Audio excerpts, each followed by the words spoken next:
पिछले 3 साल से रूस और यूक्रेन के बीच चल रहा संघर्ष अब भी थमने का नाम नहीं ले रहा है। जहां रूस ने एक बार फिर शनिवार तड़के यूक्रेन पर एक बड़ा हमला बोल दिया। इसके तहत 300 से ज्यादा ड्रोन और 30 से अधिक क्रूज मिसाइलें दागी गई हैं। और यूक्रेन का काला सागर तटीय शहर ओडेसा पर 20 से ज्यादा ड्रोन और एक मिसाइल से हमला हुआ, जिसमें एक व्यक्ति की मौत हो गई और एक ऊंची इमारत में आग लगने के बाद 5 लोगों को बचाया गया। ओडेसा के मेयर हेनादी त्रुखानोव ने इसकी पुष्टि की है।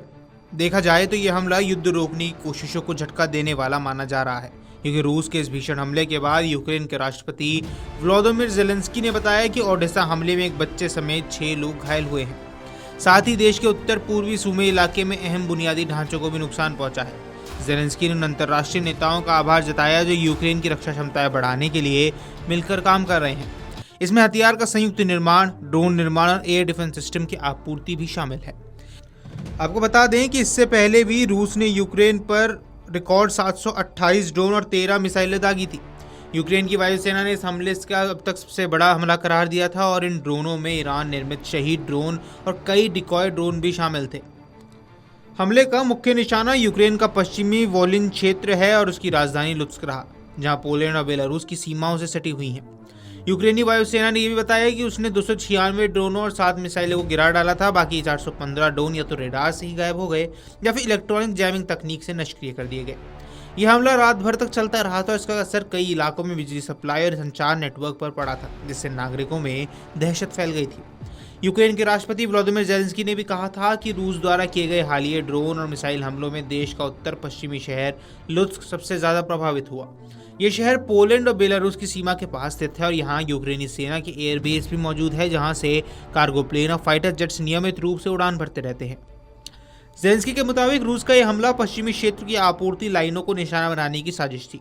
उन्होंने कहा कि यूक्रेनी इंटरसेप्टर ड्रोन्स अब रूस के चाहे ड्रोन्स को प्रभावी तरीके से रोक रहे हैं और देश में घरेलू एंटी एयरक्राफ्ट ड्रोन्स का उत्पादन भी अब तेजी से बढ़ रहा है। सैन्य विशेषज्ञों का मानना है कि इतनी बड़ी संख्या में ड्रोनों का इस्तेमाल यही दिखाता है कि रूस अब पारंपरिक मिसाइलों की जगह ड्रोन पर ज्यादा भरोसा कर रहा है। इससे लागत कम है और रेडार पर पकड़ना भी मुश्किल होता है। साथ ही डिकॉय ड्रोन से यूक्रेन की एयर डिफेंस सिस्टम को भ्रमित करने की कोशिश भी की गई। यूक्रेन के रक्षा अधिकारियों ने कहा कि वे इन हमलों का जवाब देंगे और रूस की सैन्य क्षमताओं को मजबूत करने के लिए और मजबूत कदम उठाने वाले हैं।